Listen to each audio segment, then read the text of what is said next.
da wannan lokaci, da fatan kun yi lafiya. Ku kasance da ni T-Smart Tech ta yanda za mu kawo muku applications guda 10 wanda za ka iya samun loan a ciki.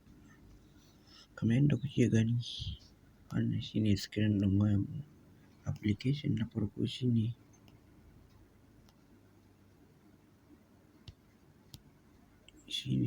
Branch. Branch yana ɗaya daga cikin application ɗin da za su iya ba ka loan kai tsaye. Kamar yadda kuke gani, bara mu duba Branch ɗin nan. Branch za su ba ka loan. Na biyu kuma shine Do Credit. Su ma za su ba ka loan kai tsaye da ka yi linking.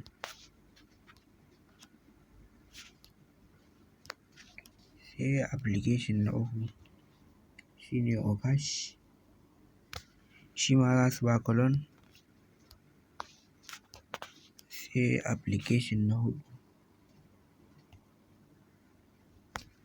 shine Palmpay. Shi ma suna ba da loan.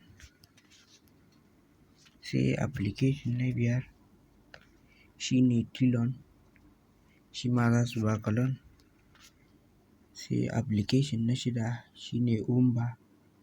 Wumba ma suna ba da loan. Sai application na bakwai Xcross Cash. Shi ma suna ba ka loan. Sai shi application na tara Hellocat. Shi ma za su ba ka loan in kai applying. Sai application na 10 shine cikin ragowar kenan, shine Procash. Legit application da za su ba ka loan gashi Procash. Shi ma suna ba da loan. To mun gode da ziyartar channel ɗinmu. Sannan sai cikon ragowar shine Opay. To kamar yadda kuke gani, mun lissafo wannan applications ɗin da dama ɗai har guda 10. Muka ce akwai Branch, sannan muka ce akwai Do Credit na biyu. Na uku sai Okash. Na huɗu Opay. Na biyar Palmpay. Na shida shine Procash.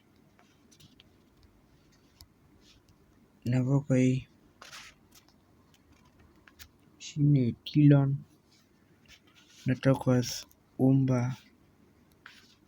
Na tara shine Xcross Cash. Sai cikon na 10 shine Hellocat gashi. To wannan su ne application 10 da za su iya ba ka loan. Idan kana so ka tabbatar, ka biyo mu a wannan channel tamu mai suna T-Smart Tech ta yanda za ka ga tabbacin an ba da. Bara mu nuna muku application guda ɗaya wanda zai nuna maka da yes ana ba da loan a applications ɗin nan da muka duba. Amma ku biyo mu a cikin wannan channel mai suna T-Smart Tech. Kada ka manta ka danna mana alamar subscribe. Mun gode da ziyartar channel ɗinmu mai suna T-Smart Tech.